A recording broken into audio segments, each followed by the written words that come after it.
India की number 1 choice Bharat matrimony. United nation और China के मसले में रिव्यू वाली ये जो रिपोर्ट है, इसके बारे में जानिए जरा। ये रिपोर्ट जो है ये क्यों बनाई जाती है? चीन की तरक्की से अमेरिका वाकई चिंतातुर है। ग्लोबल टाइम जो कह रहा है ऐसा नहीं कि कंप्लीटली झूठ है। वाकई चाइना का अभ्युदय लगातार बढ़ता जाना, जिसने इतने दिनों तक अकेले इस दुनिया का सुपर पावर होना एंजॉय किया, उसको यह बात खलती है कि चाइना इतनी तेजी से इतना आगे क्यों बढ़ रहा है। चीन पर नजर रखने के लिए एक कमेटी बनाई गई है। यही है वो रिव्यू कमेटी जो चीजों को रिव्यू करके और सच्चाई बताती है। लेकिन इसमें सच्चाई बताया जाना चाहिए। अगर अमेरिका को भी किसी एक बारे में बताया जाना है तो एक्चुअलिटी बताया जाना चाहिए, ताकि ग्राउंड सिचुएशन का सही एनालिसिस करके वो भी कोई अपनी स्ट्रैटेजी बना सके। लेकिन ये तो झूठ परोसने वाली रिपोर्ट लग रही है। इसमें सच और झूठ का मिक्स है।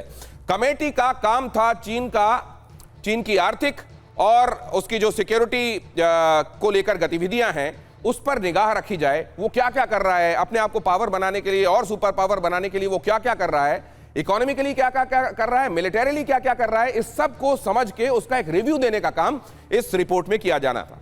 यूएससीसी की रिपोर्ट बनाकर अमेरिकी संसद को, कांग्रेस को दी जाती है। ये एक पीरियोडिक चलने वाला, एक निश्चित अंतराल में चलने वाला एक तरीके का एक्सरसाइज है ये, और ये हमेशा ये करके दिया जाता है। लेकिन इसमें इस बार जो बातें कही गई हैं, कई बातें हलक के नीचे उतरने वाली नहीं हैं। और 2 साल के लिए इसमें 12 सदस्य चुने जाते हैं। 2 साल के लिए उनका काम होता है कि चाइना वाले मामले में इन सारी चीजों का अध्ययन करे, और उसके बाद वो अध्ययन करने के बाद डिफरेंट सोर्सेज से डेटा कलेक्ट करने के बाद रिपोर्ट बनाए, रिपोर्ट को पेंटागन को पेश करे, सिक्योरिटी काउंसिल को पेश करे और फिर कांग्रेस को बढ़ा दे। रिपब्लिकन डेमोक्रेटिक पार्टी के सांसद, इसमें दोनों ही तरफ के सांसद इसमें शामिल होते हैं, जो मिलजुल कर इस रिपोर्ट को बनाते हैं। इस तरीके से ये रिपोर्ट बनती है, यूएससीसी रिपोर्ट, जो कि फाइनली पेश की जाती है कांग्रेस को, जिसका हवाला देकर हम अभी बात कर रहे हैं। दोनों पार्टियों से 6-6 सांसद चुने जाते हैं, कुल मिलाकर 1 दर्जन भर सांसद होते हैं, और 2 साल के लिए इनका कार्यकाल होता है। इस बीच में ये चीजों को रिव्यू करके और वो रिपोर्ट सौंपते हैं। तो ये है यूएससीसी रिपोर्ट, और इसका मतलब होता है चाइना एक बहुत तेजी के साथ उभरती ऐसी ताकत जिससे अमेरिका विचलित है। ये किसी को इसको बताने के लिए कोई प्राइस नहीं है। हर कोई जानता है कि अमेरिका इस बारे में चिंतातुर है। लेकिन फिर इस तरह की रिपोर्ट्स जो असल में वहां लोगों को, पॉलिसी मेकर्स को अलर्ट करने के लिए बनाई जाती हैं, उसमें कहा जाता है कि सचिव वैद गुरु तीन जो प्रिय बोलहि भयास, राज धर्म तन तीन का होय बेघी नास। तो यहां तो सीधे सीधे झूठ बताया जा रहा है। इसके आधार पर क्या स्ट्रेटजी बनाई जाएगी अश्विंदर सर? इसके आधार पर सच्चाई होना चाहिए, तब फिर आपकी स्ट्रेटजी सही होगी।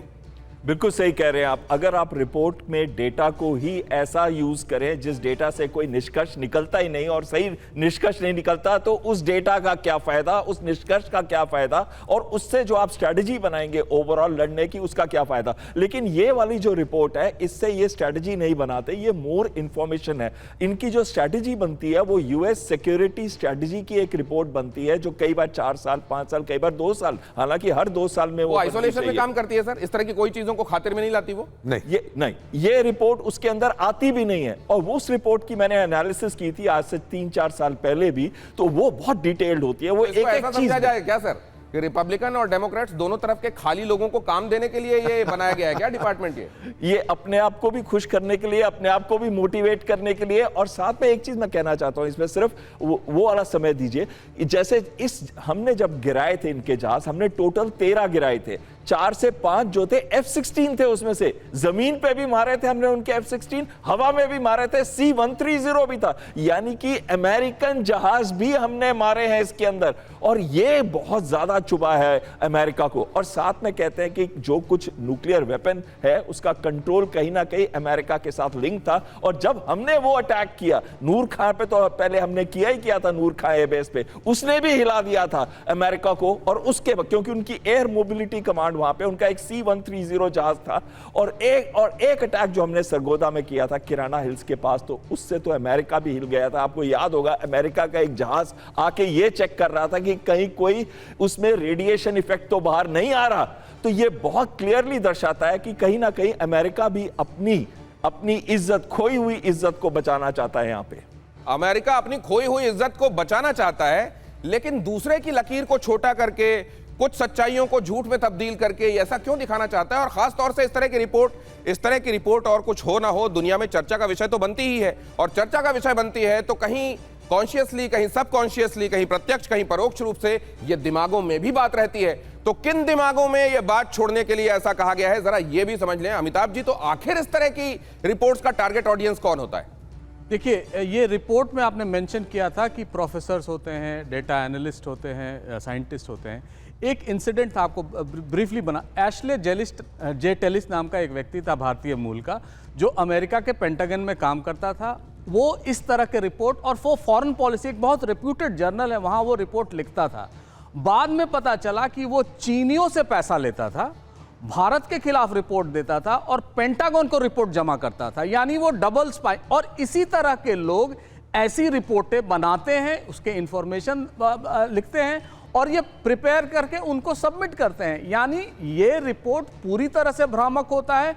जिस दिन से मैंने ये देखा, उस दिन से मैंने फॉरेन पॉलिसी जो जर्नल है, उनकी बहुत रेप्यूटेड जर्नल है, उसको पढ़ना बंद कर दिया, क्योंकि इसी टाइप के लोग लिखते हैं यहाँ। और एशले जे टेलिस भारत के बारे में, प्रधानमंत्री के बारे में, संसद के बारे में इतनी बुरी बुरी बातें लिखता था। वो कहता था कि ये गद्दार हैं, किसी भी समय अमेरिका को धोखा दे सकते हैं। तो ऐसी रिपोर्टें जो बनाएगा, जो इंफॉर्मेशन लेगा, उसका रिपोर्ट आप क्या मिलेगा? यही मिलेगा कि आप उसको कूड़ेदान में डाल दीजिए, चाहे वो संसद में, और संसद में ऐसे चीजों का रिपोर्ट किया जाएगा जिनका कोई बेसिस नहीं है। तो ऐसी आधार पर अगर कोई रिपोर्ट बनाए जाते हैं, तो आप मान लीजिए वो हमें पिटी करना चाहिए उन सांसदों पर, बेचारे जो समय देते हैं। उनको कुछ अच्छे काम करना चाहिए कि कुछ अपने देश के लिए कर पाएं, चीन के लिए कुछ करें या ना करें। भारत, अब ये असल में क्या है सर, चीन को विलेन दिखाने के लिए ये भी मुमकिन है कि चीन को एक्चुअली विलेन पोर्ट्रे करना मकसद था, लेकिन साथ में कुछ ऐसी बातें कह गए जो शायद उनको। लेकिन मेरे को एक बात लगती है सर, मुनीर से बढ़ती हुई प्रॉक्सिमिटी, शायद ये सब देखने के बाद ट्रंप की तरफ से कहा गया होगा कि यार ये सब तो ठीक है, लेकिन इतनी जो मार पड़ी है पाकिस्तान को, वो वाला हिस्सा हटा दो यार, बता दो कि वो जीते। वैसे भी वो क्या हो रहा है, फील्ड मार्शल से अपने आप को और तरक्की की तरफ ले जाते जा रहे हैं, वो अब सीडीएफ बनने की तरफ जा रहे हैं। तो ये बोल दो, बाकी सब चलेगा। अब जरा ये यूएससीसी जो रिपोर्ट है, इसमें चाइना को विलेन क्यों बताया जा रहा है, ये देखिए जरा।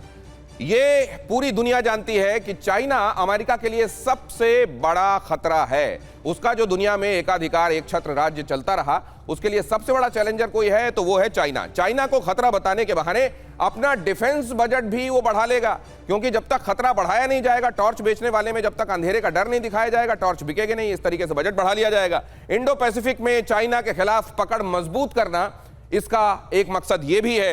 भारत, जापान, ताइवान को अपने साथ बांधे रखना भी इसका एक मकसद है। इसका मकसद यह भी है टेक्नोलॉजी के मामले में बढ़ते हुए चाइना को रोका जाए। और इसके साथ साथ यूएससीसी की रिपोर्ट में चाइना विलेन इसलिए भी है कि चाइना की कंपनियों पर प्रतिबंध के लिए एक व्यापक आधार बन पाए और कहा जा सके कि देखो ये रिपोर्ट तो ये इशारा करती है, इसलिए हमने इस पर कार्रवाई की है, इसको हम बैन कर रहे हैं। दुनिया में एंटी चाइना नैरेटिव को और बढ़ाना और प्रोपोगेट करना भी इसका एक मकसद है। लेकिन आज की दुनिया में क्या इस तरीके से अगर मुर्गा बांग नहीं देगा तो सवेरा नहीं होगा क्या? इस तरह की रिपोर्ट से किसी को रोका जा सकता है क्या? इंडिया की नंबर 1 चॉइस भारत मैट्रिमनी।